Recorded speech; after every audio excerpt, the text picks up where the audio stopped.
Dios le bendiga, amados hermanos. Muy buenas noches con cada uno de ustedes. Vamos en este tiempo a ministrar la palabra del Señor.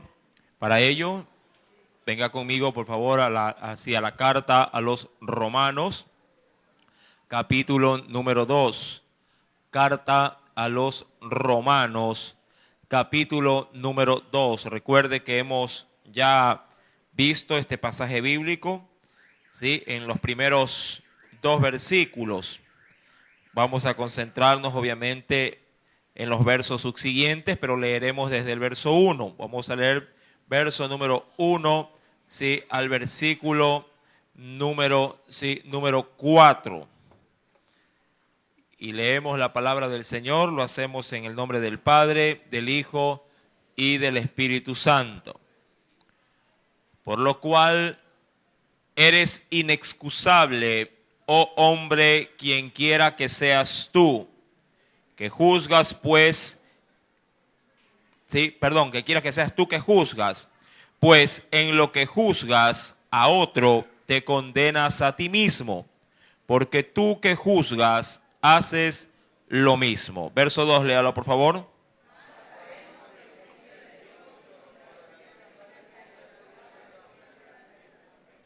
Y piensas esto, oh hombre, tú que juzgas a los que tal hacen y haces lo mismo, que tú escaparás del juicio de Dios.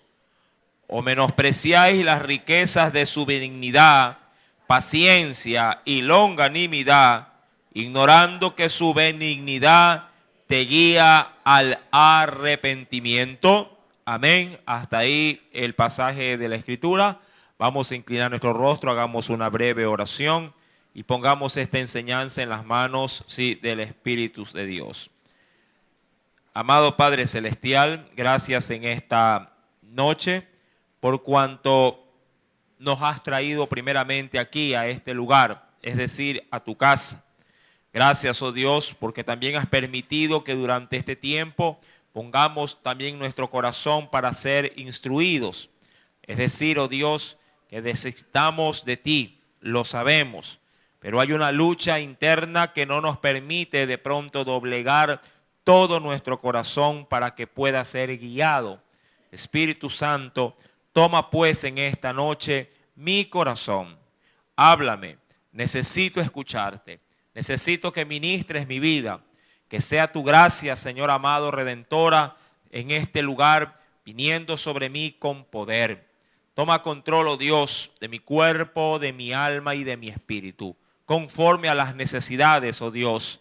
De la misma forma, extiende sobre cada uno de tus pequeños que han subido, Padre, esa dicha que en el cual, Padre, tus hijos puedan seguir desarrollándose como pequeños, oh Dios amado, pues sí, plantas que tú riegas día a día, hasta el fin de que puedan crecer y convertirse en árboles que puedan dar mucho fruto. Gracias pues te doy, mi Dios, por todos estos favores. En el nombre de Cristo Jesús. Amén y amén. Bien, capítulo número 2, carta a los Romanos. Recordará los primeros versículos de este pasaje, en el cual se hacía mucho énfasis en que el hombre no tiene delante de Dios excusa. Recordará usted también el significado de la palabra inexcusable. Esta palabrita recuerda que era una palabra compuesta. El primer prefijo que tiene es el término in, ¿verdad? ¿Alguien recuerda qué alusión hacía la referencia al término in? Sí, es una palabrita que se inclina a lo que es la negación o la prohibición. Esto sí se podría entender como un no, de manera concreta, ¿sí? Como un no. El hombre no tiene excusa, el hombre no tiene argumento, ¿sí?, alguno que pueda sacarlo airoso delante de un juicio, obviamente teniendo como juez al Dios Todopoderoso. Y es evidente de que solo Dios, y eso se analizaba la semana pasada, solo Dios puede determinar si siendo Él el único o el capaz de hacerlo, porque el hombre, juzgando al hombre, no tiene la facultad, la autoridad y la jerarquía para poderlo hacer. Pero eso en cuanto a esa situación de condenación en el cual el hombre se volvería, si acaso con un juez, se volvería juez, jurado y al mismo tiempo ejecutador. Eso el hombre no lo tiene como autoridad divina sobre esta tierra. Ahora bien, cuando avanzamos en el texto bíblico, es decir, en el versículo número 3, porque desde ahí vamos a partir, viene o nace un sinnúmero de preguntas, pero que son preguntas a la verdad sentenciosas. Una pregunta sentenciosa es como que si alguien lo arrincona a usted en casa y le pregunta ¿de dónde vienes? Y al mismo tiempo le dice yo sé de dónde viene, pero usted quiere escuchar de pronto de esa persona la sinceridad y la verdad de su respuesta. Pero cuando el hombre obviamente está en una encrucijada de pecado y al mismo tiempo de no querer ser descubierto, entonces el hombre se escudará bajo la negación. Ahora, en el versículo número 3, te mando como esta referencia, este pequeño ejemplo que acabo de dar, dice la Biblia, y piensas esto, oh hombre, tú que juzgas, a los que tal hacen, es decir, a los que incurren en pecado y haces, ¿qué cosa? Lo mismo. Versículo 3 estamos, y haces tú lo mismo. Y piensas esto, hombre, tú que juzgas a los que tal hacen y haces lo mismo, que tú escaparás del juicio de Dios. Y es evidente, que la respuesta es contundente y es una sola. No es la respuesta. El hombre no puede, por mucho que puede ejercer en la tierra autoridad, o de pronto señalamiento sobre otros, él mismo en su debido momento, como todo hombre, será juzgado también. Y recuerda que con la misma vara que uno mide, uno también podrá ser medido. No sé si usted recordará el pasaje bíblico que se dio en los evangelios con respecto al que no se puede llegar a determinar juicio sobre otra persona, porque esto nos pondría a nosotros en el lugar de ¿quién? En el lugar de un juez que obviamente solo recae sobre Dios. Si yo me vuelvo un juez sobre mi hermano, si yo me vuelvo un sentencioso de mi hermano diciéndole usted es pecador y usted de pronto el que me cae bien, usted es santo, usted se va a ir al infierno, usted sí va a venir al cielo, estoy tomando la postura de Dios, y eso no es labor del hombre, sino labor de nuestro Padre Celestial.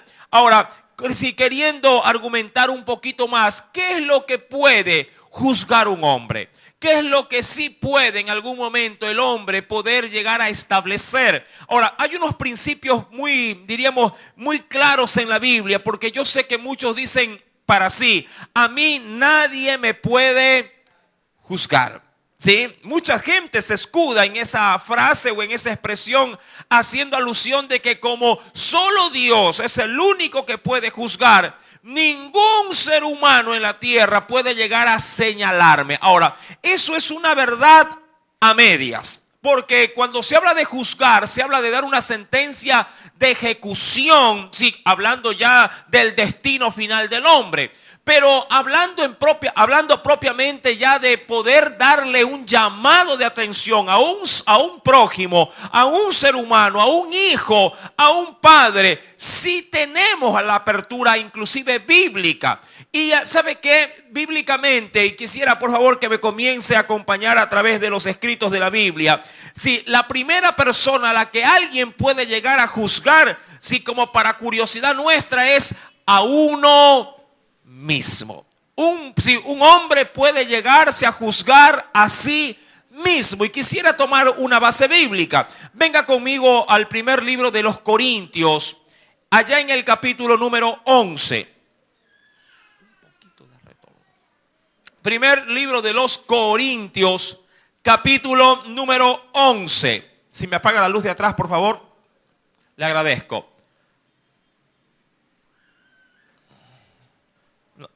Gracias.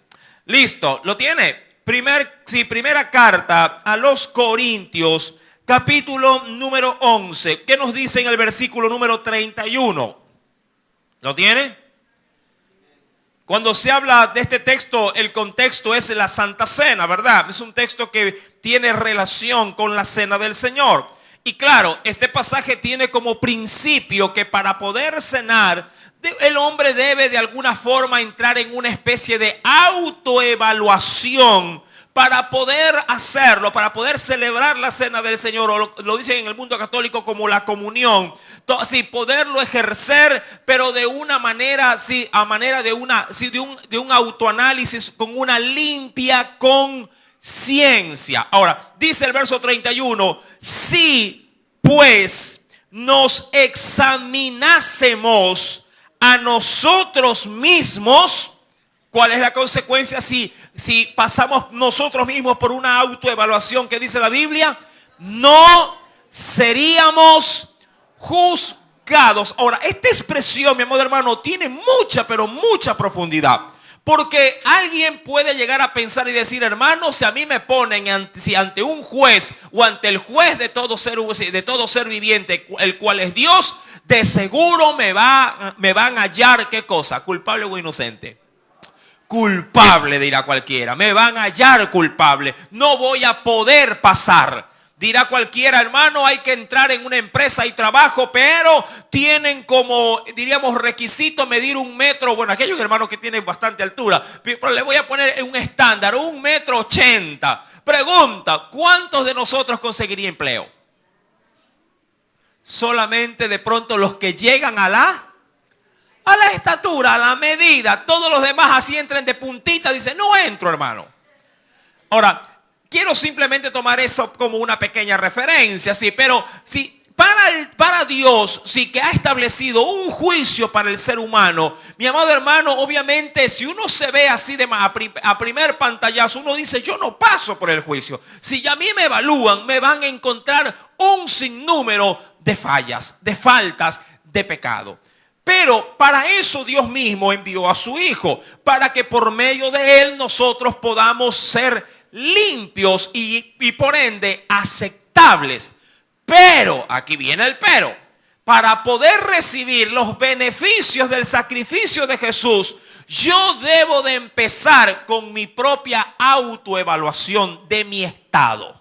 Y conforme a esa autoevaluación de cómo me encuentro, poder decir, es verdad, soy pecador, soy mentiroso, soy hurtador, soy de pronto ligero de palabra, soy peleonero, necesito de Jesús. Y ahí diríamos que me sumerjo en la piscina de la gracia y salgo totalmente justificado. Pero para poder llegar a ese final, debo primero comenzar haciendo un autoanálisis de mí mismo. El problema de mucha gente, aún de cristianos, sí, mi querido hermano, es que ellos creen que están bien siempre con Dios. Piensan que no tienen, diríamos, cuentas que arreglar con Dios. Piensan que sus pasos en la vida siempre son aprobados por Dios. Y eso es una gran equivocación, mi amado hermano. Porque a la verdad, si quiero ser muy práctico conforme a lo que la Biblia me enseña, la Biblia nos dice y de hecho menciona que no hay justo ni aún uno solo. Y ahí quiero meter también a la iglesia. Porque es también, es bien sabido que cuando venimos a Cristo, penosamente lo digo, esto no es motivo de orgullo sino de tristeza, si muchos le fallamos al Señor o le seguimos fallando aún venidos a los pies de Cristo. Pregunto yo, ¿quién no ha ofendido la gracia del Señor luego de ser salvo? ¿Quién no ha cometido algo que después dice, Señor, pero ¿por qué lo hice? ¿Por qué volví a mentir? Si yo ya fui limpiado, yo ya fui salvo, ¿por qué me volví a llenar de ira? ¿Por qué le contesté esa palabrota que yo ya eso no lo tenía conmigo? ¿Verdad? A veces nos pasan estas cosas. Y cuando uno se autoanaliza, entonces comienza a juzgarse, ¿pero a quién? A sí mismo. Sí. Y la cena tiene como connotación eso. Poder confrontarnos para poder asimismo autoevaluarnos. Y obvio, si nos hallamos nosotros faltos delante de Dios, correr, como lo dije hace un ratito, sí, a la piscina de la gracia, sumergirnos en ella y salir aceptos, salir justificados. Antes, eso sí, antes de que Dios lo haga por nosotros. Esa es una gran referencia. Cuando el hombre lo hace, si se juzga, previene lo que Dios quiere hacer al final. Porque si Dios nos evalúa y en nosotros se nos escapa, diríamos así, el hacerlo, Dios, mi amado hermano, no nos va a hallar bajo la gracia, nos va a hallar culpables. Y por ende, frente a la culpabilidad, sí, con su respectiva sentencia. Sí, y usted sabe que la paga del pecado es muerte. Mi querido hermano, quisiera pues tener esta primera y gran referencia. ¿A quién más si el hombre puede llegar a juzgar? Bueno, lo hemos visto de primera mano con uno mismo. Y cualquiera dirá, bueno, hasta ahí acepto. Pero cuando uno avanza en la escritura un poquito más, venga conmigo, mi querido hermano, a la primera carta de Corintios mismo, pero en el capítulo número 2. Y aquí el abanico se abre. En la primera carta a los Corintios, capítulo número 2. Acompáñeme por favor al versículo número 15. ¿Lo tiene? El creyente también puede juzgar, y mire, todas las cosas. Verso 15, léalo conmigo, por favor. En cambio, el espiritual juzga o evalúa o analiza todas las cosas, pero él no es juzgado de nadie. Pero recuerda, hay un cliché ahí para poder llegar a esto. ¿Cuál es ese cliché? ¿Cuál es ese gran y apremiante, diríamos, requisito divino? El espiritual. La pregunta es, ¿quién me asevera de que vivo una vida conforme a quién? Al Espíritu. Por eso es que primero debo de pasar por este gran filtro, autoevaluarme primeramente yo. Si estoy mal, debo ponerme a cuentas con Dios para volver a adquirir de Dios su gracia y caminar conforme a esa gracia, a una vida llena del Espíritu Santo. Y cuando me mantengo en esa línea, ojo, cuando me mantengo en esa línea, entonces podría yo emitir un criterio sobre algo o aún sobre alguien. Claro, ese criterio mío, esa perspectiva mía sobre esa cosa o sobre esa vida, no será, mi amado hermano, argumento para yo entrar, o dejar abierta la puerta para entrar a condenar a un hermano. No para entrarlo a pisotear, no para decirle, tú te vas a ir a la paila.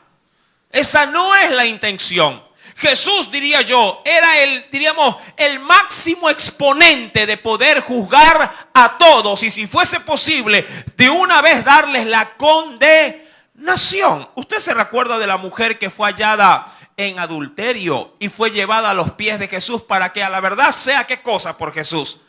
Juzgada. Y por ende su pecado merecía una sola sentencia. ¿Cuál? La muerte por lapidación. Pero Jesús, pregunto, ¿hizo uso de ese atributo que él tenía? No. Él más bien con misericordia le dijo, ¿dónde están los que te acusan? No hay, dijo ella, no hay ninguno. Y él le dijo, yo tampoco te condeno. Pero con qué facilidad a veces entre hermanos, si podemos establecer juicio de condenación. Apenas decimos, uy, el hermano, si por ahí lo vi como que iba medio mareadito ahora en la fiesta juliana. E inmediatamente lo encasillamos y decimos, uy, qué pena, si se muere así se va al infierno. Ya lo estamos mandando al infierno. Mi querido hermano, no es nuestra potestad dar semejante evaluación sobre la vida del hermano. Nuestro fin en la tierra es poder tender la mano al hermano, aun si éste ha fallado. No al hermano, ¿le ha fallado a quién? A al Señor. Ahora, nos dice pues en el versículo 15, que lo hemos leído, ¿verdad? En cambio, el espiritual puede llegar a juzgar. ¿Qué cosa dice la Biblia? Puede llegar a evaluar, emitir un criterio, dar su perspectiva. Puede evaluar todas las cosas. Y claro, si se mantiene en su línea espiritual, nadie lo podrá, ¿qué cosa? Nadie lo podrá juzgar, nadie lo podrá señalar, nadie lo podrá condenar, porque él está en esa línea espiritual. El problema es que muchos tienen rabo de paja. Ese es el problema. Alguien que tiene rabo de paja es una expresión obviamente muy nuestra. Sí, es porque tiene sus propios, sí diríamos, falencias, sus propios pecados, los cuales rigen muchas veces su vida. Y claro, piensa que estando así no tiene, diríamos yo, mayor injerencia en él dar un criterio sobre otro. Y claro que tiene injerencia. Dirá cualquiera, primero termina de criar bien a tus hijos antes de que quieras venir a criar hijos ajenos. Mi querido hermano, es tomando esa pequeña referencia y volviendo por favor al texto de Romanos, que porque de ahí se desprende estos versículos que estamos tomando como apoyo. Dice el Señor, capítulo número 2 de Romanos, versículo número 3. Y piensas esto, oh hombre, tú que juzgas a los que tal hacen, y haces lo mismo, que tú, obviamente, haciendo lo mismo, podrías llegar a, ¿qué dice la Escritura? Podrías llegar a escapar del juicio de Dios. Y como le dije, la respuesta es un no rotundo. Una persona que se quiere ocupar, o quiere tomar el lugar de Dios para emitir juicio sobre otro, si él, que también es susceptible a ofender a Dios, va también a entrar en juicio delante de su Hacedor. Y eso ya lo veíamos la semana anterior allá en el Evangelio, en los Evangelios, con respecto a qué decía o qué opinaba Jesús cuando uno emite un juicio sobre su prójimo. Versículo número 4. Ahora, ¿qué impera dentro de esta situación? Todos los atributos de Dios, los atributos que tienen que ver con lo que se podría encerrar con una sola palabra, con lo misericordioso de Dios. Dice el versículo 4, o menosprecias. Es decir, si yo me levanto como juez de mi hermano, Dios por su parte, ¿qué hace brillar primero? ¿Su juicio o su misericordia? Su misericordia. De hecho, la Biblia me enseña que sobre el juicio más triunfa, ¿qué cosa? La misericordia. Dice el verso número 4, o menosprecia las riquezas de su benignidad. Ahora, apunte el término, o el significado de esta palabrita, benignidad. Sí, es verdad que ella tiene un significado bastante pequeño. Si se lo quiere ver de primera pantalla, benigno podría entenderse como algo bueno, o algo también conocido como bondadoso. Pero el término benignidad es que es bueno, pero, ojo, con buenas intenciones o consecuencias. Repito, el término benignidad significa que es bueno, pero con buenas intenciones o buenas consecuencias. O sea, buenas intenciones o consecuencias. Ahora, Dios, cuando va a emitir o antes de emitir un juicio, lo primero que hace, mi amado hermano, es someter su evaluación primeramente sobre su mayor atributo, ser bueno. ¿Se acuerda cuando a Jesús un hombre le dijo, Señor o Maestro, bueno? ¿Aquí? Y Jesús le dijo, no, un ratito, ¿por qué me llamas bueno? Bueno, hay uno solo, Dios. Ahora, ¿a qué quería Jesús en ese momento inclinar su respuesta? A que solo Dios, a la hora de emitir su juicio, puede llegar a ser bueno. El hombre no. El hombre por lo general es implacable. Hablando de la raza humana, no del sexo. Sí, el hombre por lo general suele ser, diríamos, implacable. Suele ser a manera de prepotencia, suele ser radical. Él dice no y su no es no. Pero a veces, mi amado hermano, cuando el hombre suplica, cuando el hombre ruega hablando al Señor, el hombre de alguna manera, diríamos, se derrite delante de la presencia del Señor, puede llegar, si así Dios lo desea, a hacerle cambiar, ¿sí?, de decisión al Señor. Ojo, esto es peligroso, por cierto, pero cuando Dios ha determinado un juicio y usted se arrepiente, Dios puede levantar el juicio. Dios puede levantar la sentencia y usted salir de ese momento, sí, con una bendición. Para muestra un botón. Veamos, por ejemplo, qué pasó con el rey Ezequías. Ya usted creo que reconoce la historia.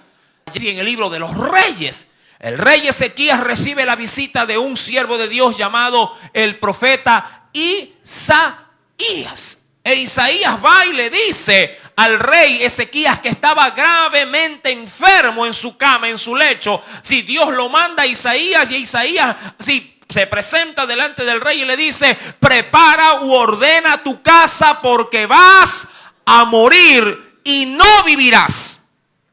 Su sentencia no era de él, la sentencia venía de Dios. Dios había hecho ya qué cosa con Ezequías, su juicio. Como en casa a veces alguien podría llegar dentro de un matrimonio y decirle: esta relación ya no va más, y toma una decisión radical. Y por más que de pronto se quiera llegar otra vez a un acuerdo, no, que mira, que ahora sí voy a cambiar, que ahora sí vas a ver que va a ser diferente. Sí, pasan algunos meses y volvemos a veces a la situación. Cuando muchas veces ya en el hogar toman estas decisiones radicales, es muy difícil volver atrás. Sí, ¿por qué? Porque esto ya ha venido acompañado de un sinnúmero, diríamos, de ensayos, de pruebas, de cambio, de juramentos, de promesas. Y claro, tanto se ha fallado que ya no queda lugar para la duda. Ya uno está completamente seguro y no hay vuelva atrás. Ahora, mi amado hermano, sí, el hombre puede llegar a ser implacable, pero Dios, ante en este caso el arrepentimiento del rey Ezequías, el lloro y el lamento que él hace en fracciones de segundo, le hace cambiar la decisión al Señor. Siendo que Isaías ya se retiraba y cuando iba por el patio, vuelve a recibir una revelación divina y le dice: vuélvete otra vez al rey y dile que he escuchado su oración y he visto sus lágrimas, y que va a vivir 15 años más. Mi amado hermano, ¿qué triunfó en esa sentencia? La misericordia. Mi querido hermano, retomando por favor pues el versículo número 4, Dios le hace ver al hombre, sí, que es implacable, que a veces es intolerante, que es radical. Le hace ver que Dios tiene estos atributos. O menosprecias las riquezas de ¿qué? De su benignidad. Ya usted sabe en profundidad qué significa este término. Sí, que es bueno o que hace las cosas con buenas intenciones o buenas consecuencias. Ahora, verso número 4 sigue diciendo: también Dios, ¿qué cosa? Tiene otra virtud Dios cuando va a evaluar o va a dar un juicio. Dios es paciente. Tan paciente es que dice la Escritura que por eso, sí, no digo que ha retardado la venida de Cristo, pero sí, Dios ha establecido un tiempo, digo yo, sumamente extenso, sí, para la venida, la aparición del Hijo del Hombre aquí en la tierra, a fin de que en ese tiempo el hombre tenga ¿qué cosa? Oportunidades de ¿qué? De arrepentimiento. Sí, imaginémonos, mi amado hermano, si el Señor decidiera venir, qué sé yo, y voy a ser un poquito ilógico, que el Señor hubiese decidido venir ayer, no hoy, ayer. Si pregunto y piense rápido, ¿cuántos de su familia se hubiesen quedado en condenación? Usted dirá: uy, mis hijos, uy, mi marido, uy, mi esposa, uy, mi cuñado, uy, mi vecino, ¿verdad? Pero Dios usa este atributo, paciencia. Dios sabe esperar. Y claro, su espera tiene, sí, un orden, que el hombre pueda llegar a arrepentirse. Versículo número 4 sigue diciendo que también Dios es, sí, también no podemos menospreciar en Dios otra virtud. Longanimidad, no es longaniza. Sí, aclaro, le digo lo que no es. Sí, una especie de chorizo envuelto, no. Es longanimidad. Este término, mi amado hermano, sí, es interesante su significado. La longanimidad significa presencia, sí, presencia de ánimo frente a las adversidades. Esa es la longanimidad. Como una expresión dicho de otra forma, al mal tiempo, Dios pone buena cara. La longanimidad es la presencia de ánimo. Dirá cualquiera, nadie confió en el hermanito, pero Dios dice, vamos, yo te doy otra oportunidad. Mientras que el hombre dice, este ya no cambia, porque de tal palo, tal astilla. ¿Verdad? Así es el hombre para emitir juicios. No, si este nació borracho. ¿Sí? A este no lo cambia nadie. Puede llegar a decir uno y ahí tomar una decisión, votarlo. Ahí tomar la decisión, separarlo del grupo. Ahí tomar la decisión de nunca más volverlo a ver o volverlo a visitar. ¿Cuánta gente aún en la iglesia cristiana ha tomado la decisión de nunca más ir a ver al padre? De ir a visitar a la madre. Ya emitieron su juicio. Se pelearon a muerte y dijeron, nunca más te visito. Y tomaron el lugar de Dios. Imagínate que Dios tome lo mismo, pero con nosotros. Nunca más mi gracia sobre ti. Nunca más. Me fallaste 10 veces y ya no hay. No quiero la 11. Ahí ya muchos pensaron y dijeron, uy hermano, ¿qué está diciendo? Sencillo, que fuiste juez y decidiste no darle otra oportunidad. Pero Dios te da todas las oportunidades que aún muchas veces no nos la merecemos, pero Dios nos la sigue dando. ¿Por qué? Porque Dios usa justamente este atributo en su vida para poder ejercer su juicio. Dios se utiliza la longanimidad. Él siempre tiene un buen ánimo, aun cuando vea en nosotros que somos un fracaso. Míralo de esta manera. Pide perdón hoy por algún pecado que lo vengas frecuentando. Pide perdón hoy y Dios te lo va a perdonar. Pero Dios sabe que mañana vas a volver a caer en el mismo pecado. Pregunto, pongámonos en el lugar del Señor. ¿Tú darías perdón sabiendo que hoy te piden y mañana va a hacer lo mismo?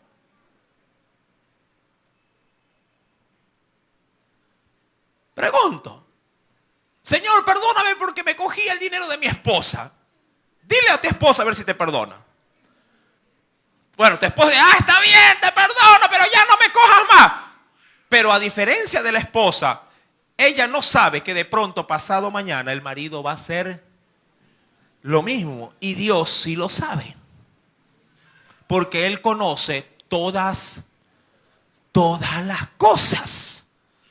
Pero si tú supieras que te va a volver a fallar pidiéndote perdón ahorita, ¿lo perdonarías en este momento? La gran mayoría diría no. Esa es la diferencia que existe entre el hombre y Dios a la hora de emitir un juicio. ¿Me está entendiendo? Un niño puede decirle, papá, perdóname porque saqué mala nota. Y el papá sabe muchas veces que el hijo en su vagancia va a volver a sacar rojo. ¿Sí? Y ahí muchas veces uno dice, no, este de aquí yo no confío en él. Ya perdió conmigo la confianza. Y claro, al perder esa confianza usted ya cierra puertas. Pero Dios perdona y sigue dejando abierta la puerta de la confianza. Porque Dios es un Dios que tiene como atributo la longanimidad. Frente a la adversidad, Él aún nos sigue viendo con un buen ánimo, una buena cara. Qué importante es poder apreciar cada término en su significado. También nos hace saber Dios a nosotros, o menosprecias de Dios, ¿qué cosa? Si la riqueza de su benignidad, la riqueza de su paciencia, la riqueza de su longanimidad, ignorando, y vuelve a repetir lo primero, ignorando que su benignidad, ¿sí? Ya usted sabe el significado. Solamente ¿a qué le quiere dar la apertura en su juicio para con el hombre? La benignidad de Dios nos guía, dice la Escritura. ¿A qué? Nos guía, mi amado hermano, para que nos podamos arrepentir. Mira, Dios, diríamos, deja la apertura de la gracia. Cuando nos presentamos, ojo, nos presentamos culpables delante de Él. Pero Dios no nos ve en ese momento como para decir a este que lo estaba esperando que venga, para meterlo directo al sartén. ¿Qué hace una madre cuando su hijo le ha correteado, digo yo, y la ha dejado a ella con el látigo en la mano? Apenas tenga la oportunidad, lo coge del pescuezo y le mete una que se va a acordar toda su vida. ¿Verdad? Lo agarra y ahí lo zarandea. Dice, aquí te quiero coger. Y ¡guau! Que te lo coge. Y ahí le cae. Dios no está jugando, ¿sí?, de esta manera al gato y al ratón, esperando que caiga para caernos encima. No. Dios está esperando que nos vaya mal para que en nuestro mal nos arrepintamos. Si usted tuviese estos atributos primero en su corazón, le aseguro que usted emitiría otro tipo de juicios. ¿Con quién? ¿Para con quién? Para con su prójimo. Recordando que el término prójimo significa próximo, la persona más cercana a ti. Toda persona que está cercana a ti es tu prójimo.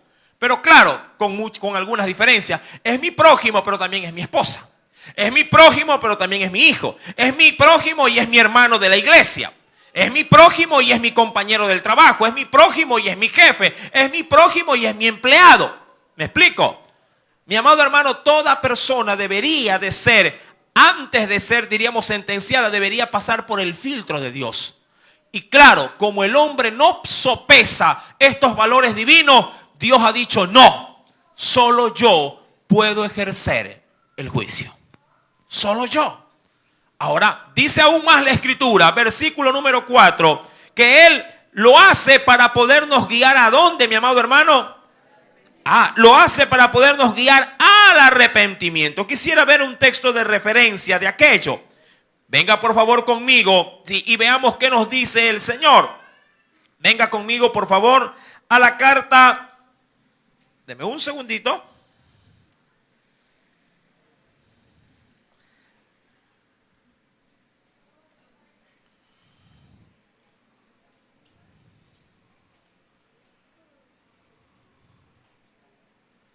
A la carta a los Corintios, por favor. Retomemos, la carta o la epístola a los Corintios.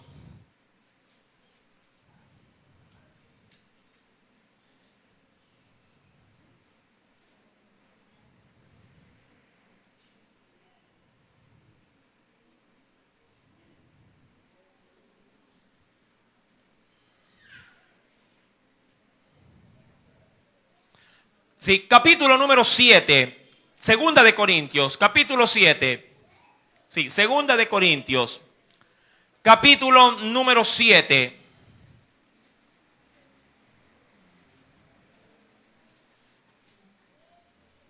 ¿Lo encontró? Versículo número 9 al 10.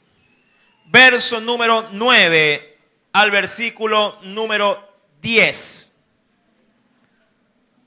Dice el Señor, sí, segunda de Corintios, capítulo número 7, verso número 9 al 10. Dice el Señor, ahora me gozo, sí, no porque hayáis sido entristecidos. Eso porque usted sabrá que Pablo habló duramente en una carta para condenar a la iglesia, para juzgar a la iglesia, para que ésta pueda salir, sí, airosa de los múltiples pecados que habían en ella. Ahora, dice la Escritura, ahora me gozo no porque hayáis sido contristados, sino porque fuisteis contristados. El término contristar significa haberte puesto triste, ¿sí? Pero ¿para qué? Si fuisteis contristados para arrepentimiento. Y ahí dice, según Dios, porque Dios es el que tiene este sentir en su corazón para con el hombre, para que ninguna pérdida padecieses por nuestra parte. Ahora, qué interesante, ya voy a leer el verso 10, que hasta ahí quiero llegar. Mira, Dios había permitido que en la iglesia se haga una consternación interna dentro, diríamos, de sus propios miembros. ¿Qué es lo que sintió la iglesia? Un duro, en su corazón, un duro remordimiento de haber ofendido a Dios. Y claro, Pablo fue uno de los que Dios utilizó para que esto se pueda llevar a cabo en la iglesia. No sé cómo habrá, obviamente, Dios hecho, pero su espíritu comenzó a redarguir a toda la iglesia. Primeramente porque habían admitido pecado. Segundo, no habían dado la oportunidad a un hombre que había puesto un terrible desorden en la iglesia. No le habían dado la oportunidad para que éste se pueda volver a reinsertar dentro de la iglesia, de la congregación, y sea nuevamente recibido como hermano en la fe. Es decir, que el corazón de la iglesia en Corintios estaba implacable y al mismo tiempo endurecido. Pero Dios con su espíritu ministró a la iglesia y los hizo sentir una profunda tristeza en su corazón. Y cuando Pablo, obviamente, apercibido de lo que estaba pasando, se alegró.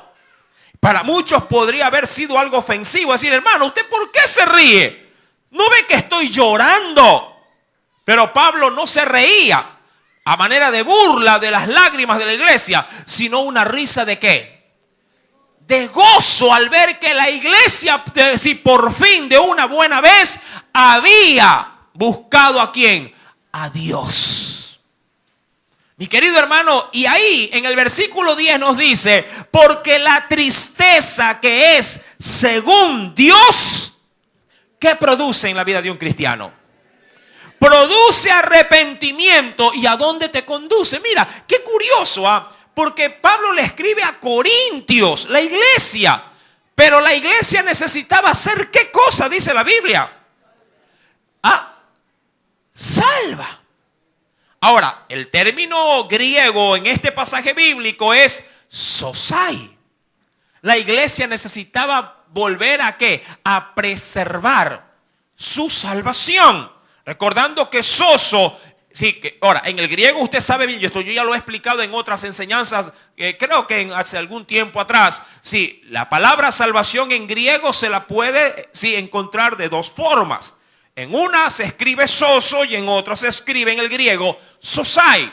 Soso significaría salvación, aquella que el hombre obtiene, por primera y única vez de Cristo. La limpieza y purificación de todos sus pecados. Mas sosai tiene la representación de preservar aquello que obtengo por el soso. Amén. Preservo, como cuando usted hace la compra de la carne. ¿A dónde la mete para preservarla si no se la va a comer en ese momento?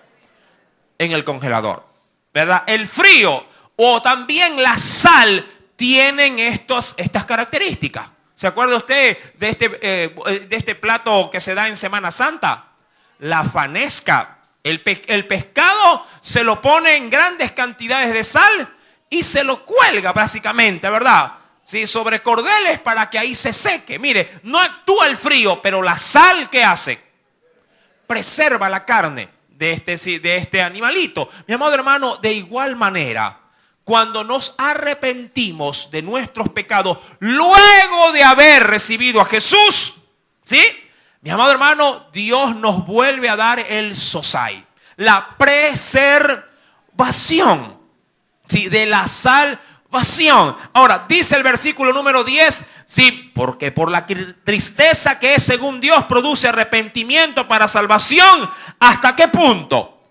De que no hay que arrepentirse. Esto tiene, obviamente, usted ya creo que lo reconoce, tiene una inclinación de que el Espíritu de Dios me lleva a sentirme con congoja hasta el punto de que yo ya no tenga o no encuentre en mí que otro mal haya podido hacer para ofender al Señor. Sí, versículo número 10 termina diciendo, pero la tristeza del mundo, ¿qué produce? Es aquella tristeza donde no proviene, o por lo menos no la origina el Espíritu Santo. Ese tipo de tristeza te conduce, sí, a una muerte, sí, es decir, a una tristeza que hasta puede llegar inclusive hasta quitarte la vida en decepción. Pero no hay una solución a tu problema. Ahora bien, para poder concluir, yendo nuevamente por favor a la carta a los Romanos, capítulo número 2, y luego de haber analizado el verso 3 y 4, avanzo un poquito, verso 5, y hasta aquí voy a llegar. Dice la Escritura, pero por tu dureza,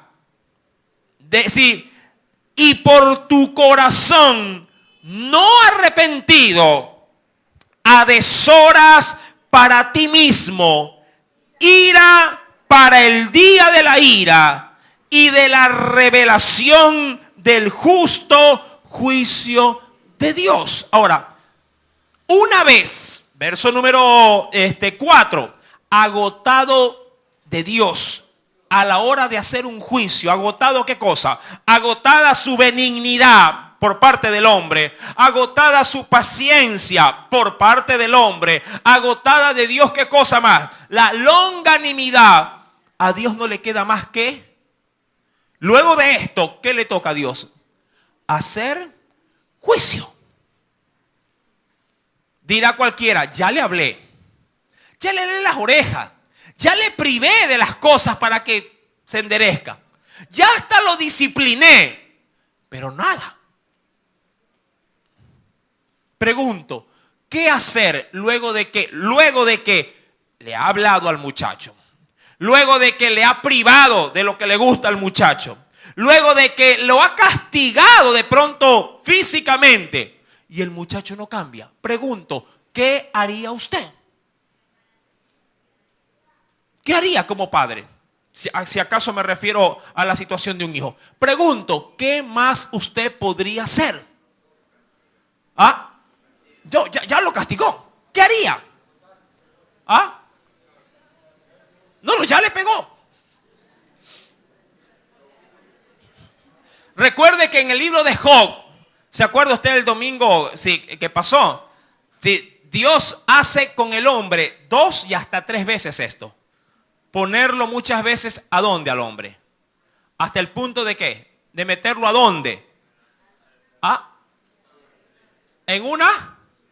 En su cama, en su lecho, ponerlo prácticamente casi que al filo de la muerte, reprendiéndolo, donde los huesos, dice, y la piel comienza a pegarse, donde el hombre sufre dolor, donde el hombre es castigado por Dios, tratándolo duramente o severamente en su cuerpo. Pero Dios dice en la Biblia que hace esto con el hombre 2 y hasta 3 veces, pero ¿con qué intención? Para que el hombre reflexione, recapacite, se levante y diga, Señor, perdóname aquí desde el hecho de la muerte. Pero cuando el hombre no quiere reaccionar, ¿qué entonces hacer?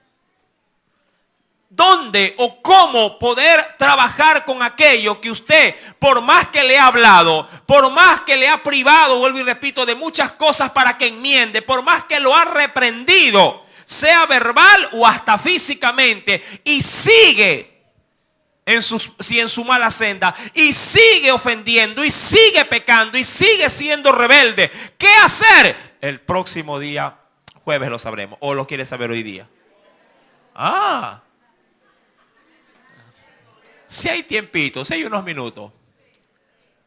Versículo número 5. Antes de entrar a dar la respuesta, analicemos las partes. Primer punto. El hombre ahora está en un adjetivo calificativo de dureza. Pero por tu dureza. Es un atributo negativo en el hombre. El hombre, por lo general, en su terquedad, se hace duro. Eso implica de ser insensible. Por eso es que Dios a veces dice que tenemos corazón de ¿qué? de piedra. Y el salmista decía, Señor, dame un corazón de carne, un corazón sensible. La dureza, mi amado hermano, muchas veces tiene que ver con la terquedad. Y dentro de ella se encuentra lo que se podría denominar como el no dar oído. Usted ha visto a veces que cuando usted le habla a los muchachos, usted a veces en su coraje le dice, piensa que le hablo a su parte más blanda del cuerpo. Y sale, ¿verdad? No sales. Y sale. ¿Verdad? Y usted ya le ha dado porque para que no salga. Ya le ha privado, le ha sentado, le ha hablado con amor, lo ha abrazado, ha dicho, mi amor, obedézcame para que la mamita esté feliz. Pero nada. Lo ha cogido, le ha pisado el pescuezo y obedece, te he dicho. Y nada. Está duro. ¿Ah? Dicen que se ponen en la edad del burro. No, es en la edad del zoológico. Porque le dan de todos los animales. Se vuelven caballos, se vuelven burros, se vuelven de todo. Grillos también se vuelven. Verso número 5. Primeramente, veamos estos indicadores. Pero por tu dureza, pero también por tu corazón, no, ¿qué cosa no hay en ese hombre? No hay arrepentimiento. Mi amado, estas dos, no digo virtudes, estos dos sin males son los que, diríamos, se identifican en un corazón que posiblemente, o en un hombre o en una mujer que posiblemente son fieles candidatos para ir a condenación.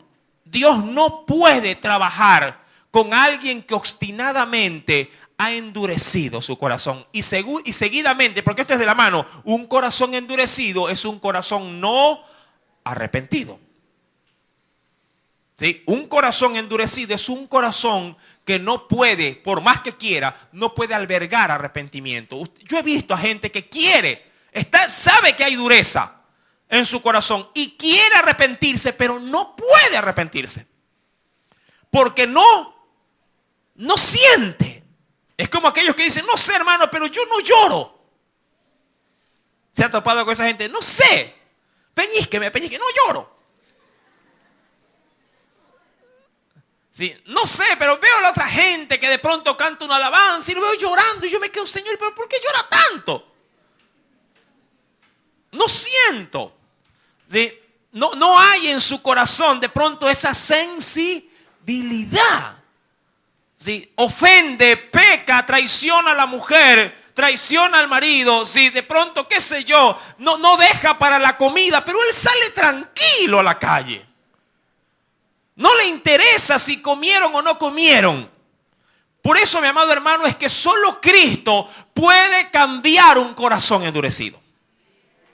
Solo el Señor puede hacer a un hombre, a un padre insensible, puede hacerlo sensible hasta el punto de que se levante y diga, no, aquí hay que hacer algo, porque mañana no hay para la comida. Pero hay quienes en su despreocupación más bien se olvidan. Mi querido hermano, la escritura pues es totalmente radical en ello. Venga conmigo, por favor, a la Biblia. Y de primera mano, por favor, venga conmigo al libro de los Salmos, en el capítulo 81. Aquí se ve el trato que Dios quiere hacer, pero el hombre no se dispone a ello. En el libro de los Salmos, capítulo 81, leamos desde el verso 11 al 14.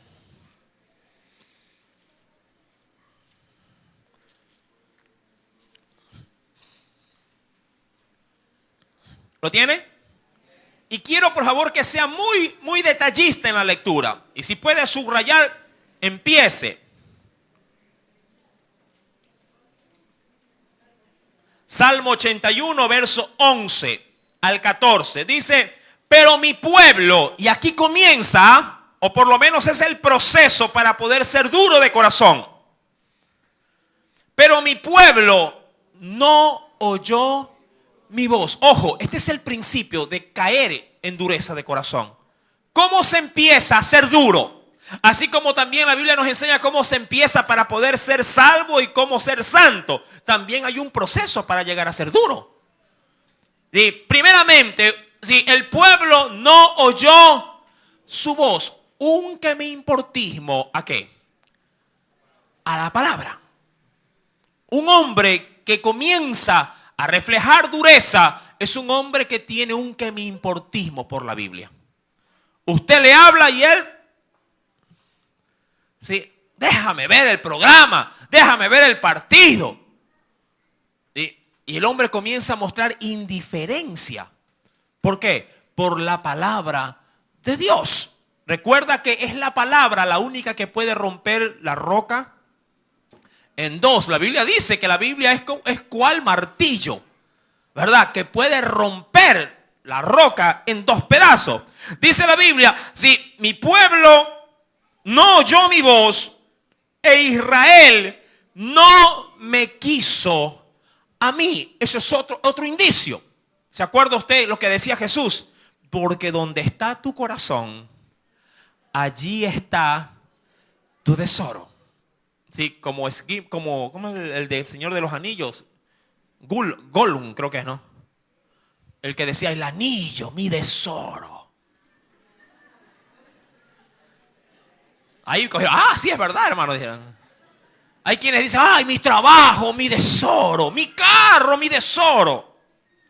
Mi amado hermano, el pueblo no quiso ¿a quién? A Dios. No lo quieren a Dios porque no ponen su corazón en Él para amarlo. Mi amado, mucha gente puede llegar a pensar y decir, pero ¿cómo comienzo a querer a Dios? Mi amado hermano, primero disponte a oír su palabra. Yo te pregunto a ti, no me vas a dejar mentir, ¿cómo te enamoraste de la persona que hoy es tu marido o tu mujer? Te dieron una foto, ¡ay, qué lindo, me quiero casar con él! Así no fue. Puede ser hasta feo, pero hablaba bien. Te estuvo taladrando, ¿verdad? ¿Con qué? Con su palabra. Uno comienza a enamorarse, a raíz de que se dispone para oír la palabra. Es la palabra la que produce fe. Y esa fe inyecta también en el corazón del ser humano amor por el dador de esa palabra. El pueblo no quiso a Dios. Versículo número 12. ¿Qué hizo Dios? Mi pueblo no me oye, mi pueblo no me quiere. ¿Sí? Los dejé por tanto. Eso se acuerda que yo le dije, ¿qué hacer con alguien que por más que le habló, lo amó, lo cuidó y sigue en su rebeldía? ¿Qué hizo? ¿Qué se puede hacer? Déjale la puerta abierta. Los dejé, por tanto, a la dureza. ¿De qué? De su corazón. No, mamá, que yo me voy, que aquí hay muchas cosas, mucho me priva, mucho me molesta, mucho me fastidia. Pero mi amor, allá afuera es peligroso, aquí tienes un plato de comida, la ropa te tengo limpia. No, lo que yo quiero libertad. Ya le habló, ya lo reprendió, ya hizo, ya agotó lo que tenía que hacer. Claro. El hombre no valora hasta que no tiene aquello. Sí, que con tanto amor y cuidado Dios ha provisto. Porque el dador de la familia es Dios. El dador, mi amado hermano, de la paz en el matrimonio es solamente el Señor. Cuando uno pone en su corazón querer hacer un hogar sin Dios, mi amado hermano, no es hogar, es un infierno. Es luna de miel momentánea, parcial. Porque en el rato o en el momento de la lujuria o en el momento de la pasión, todo es lindo. Al que está en casa, a la que está en casa lo verás horrible. Y es cierto, pasa esto. Que cuando uno está entretenido, sí comienza a ver defectos en lo que está dentro. ¿Verdad que es así? No, tú no te arreglas, que tú esto, tú el otro. Claro, ya tiene visto afuera a alguien. Mi querido hermano, dice la Escritura, los dejé por tanto a la dureza de su corazón. Y claro, el hombre comienza, ¿qué cosa? A caminar en sus propios. Y Él decide ahora. Ya no Dios, Él decide. Él es el que ahora toma la decisión. Él es el que ahora dice por aquí. Y Dios dice, no, mi hijo, por ahí no, es por acá. No, es que por allá hay mucha exigencia, por acá hay mucha demanda. Sí, es verdad, porque el camino de Dios es un camino, sí, que aprieta al hombre a que éste no se desboque como un animalito. Pero el camino de Dios, que es apretado, como lo dice la Escritura, que la puerta es estrecha y el camino es angosto. El hombre no quiere caminar en sí por lugares angostos. El hombre muchas veces, ¿qué quiere? Libertad. Quiere espacio. No quiere demanda. El hombre quiere vivir una vida cristiana relajada. Que no le digan nada, que si pasa desapercibido mejor todavía. Yo he escuchado a muchos, no, hermano, tranquilo, a mí déjeme, yo vengo, me siento, escucho, me voy y hasta el próximo culto. Chao, hasta ahí nomás. Eso no es una vida cristiana de compromiso. Mañana tenemos un compromiso con Dios. Me acordé, el Espíritu Santo me acordó. Es feriado. ¿Cuántos van a venir? Necesito harta mano varonil. Vamos a fundir 15 metros de muro. ¿Cuántos van a venir? A ver, ¿se podrían poner de pie los varones que van a venir? Escuché como 30 amén. 1, 2, 3, 4, 5, 6, 7, 8. Y por ahí 2 más que se añadan 10. Muchas gracias.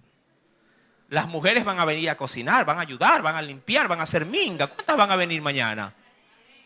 A ver, pónganse de pie las hermanas que van a venir mañana. Es porque escuché bastantes amén. 1, 2, 3, 4, 5, 6, media, 7 por allá. Póngale un par más, 8, 9. Porque hay quienes vienen y dicen, y está bien, porque es el sentir del corazón. No, yo no levanto la mano, yo no digo amén, pero yo estoy ahí. No quiere ser muchas veces como aquellos que dicen, voy.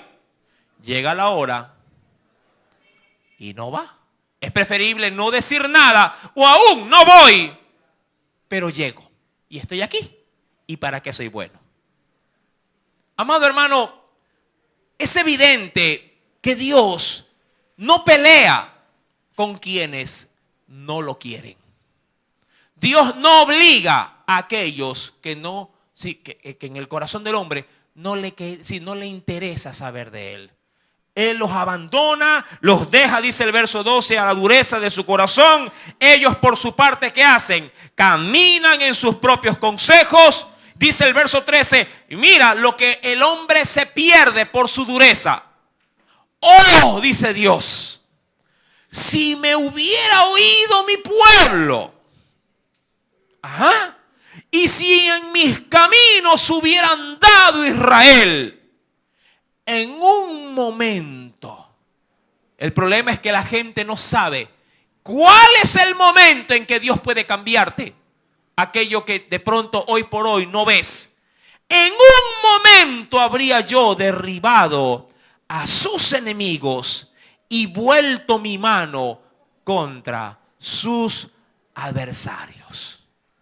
Y termina diciendo en el 15, los que aborrecen a Jehová se le habrían sometido y el tiempo de ellos sería, es decir, de mi pueblo, hubiese sido ¿para cuánto tiempo?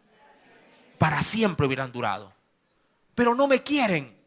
Por eso termina diciendo en el capítulo número 2, versículo número 5, pero por tu dureza y por tu corazón no arrepentido, ¿qué es lo único que yo te puedo dar? Estás, dice la Biblia, adesorando, verso 5 del capítulo 2 de Romanos, adesoras para ti mismo ira para el día de la ira y de la revelación del justo juicio de Dios. ¿En qué consiste ese juicio? Y de manera más profunda, ¿por qué el hombre se mantiene en esa dureza? Mi amado hermano, el próximo día jueves lo veremos con la ayuda de nuestro amado Espíritu Santo. Amén. Pero si hoy Dios te habló, bien se lo puedes agradecer con una muy fuerte ofrenda de aplauso. Aleluya. Permítale al Espíritu de Dios, sí, que toque su corazón. Le digo esto porque yo sé que el Espíritu Santo toca las vidas de los hombres. Pero uno mismo a veces sí, se endurece y sabe que debe de quebrantarse. No luches con el Espíritu Santo, más bien abandónate en sus brazos. Amén. Él no viene a recriminarte nada. Él viene a traer a tu vida es perdón, sí, consolación y lo que es mejor, una nueva oportunidad. Espero que la aproveches en el nombre de Jesús. Oremos al Señor.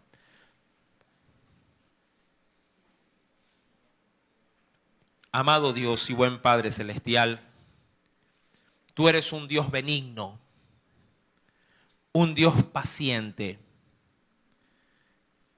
y eres un Dios lleno de longanimidad. 3 virtudes antes de tomar un juicio. Pero con toda tu benignidad, con toda tu paciencia y con toda tu longanimidad, no altercas con el hombre. Si el hombre no quiere amarte, tú lo dejas ir. Si el hombre no quiere someterse, tú los dejas ir. Porque tú no quieres que el hombre se acerque exigido hacia ti, sino que venga espontáneamente, guiado por tu espíritu de la mano, a tus presencias, a tus pies. Señor, ¿cuántas veces oímos el mensaje de Dios? ¿Y cuántas veces dijimos para después? Ahora no. Sí, me gusta, pero después tomo la decisión. Si uno comienza a desechar la palabra, puede estar propenso a estar endurecido de alma, de mente y de su propio espíritu. Señor, si he caminado por la vida siendo insensible, yo te pido perdón y suplico, Padre, que en esta noche mi vida alcance esa misericordia en medio de tu juicio. Entiendo que tú solo quieres hacerme el bien. Lo he leído en el Salmo 81. He leído que en un momento tú habrías destruido todo aquello que hoy me hizo daño. Pero que a la verdad lo he recibido así porque no consideré tus caminos y no le di valor a tus palabras. Hoy, Señor, me vuelvo a tu palabra y me sujeto a tus caminos. Cristo es el puente que puede llevarme a esa isla. Solo Cristo es quien puede conducir mi alma a donde hay pasto fresco. Sí, Señor, eso quiero. Y perdóname si no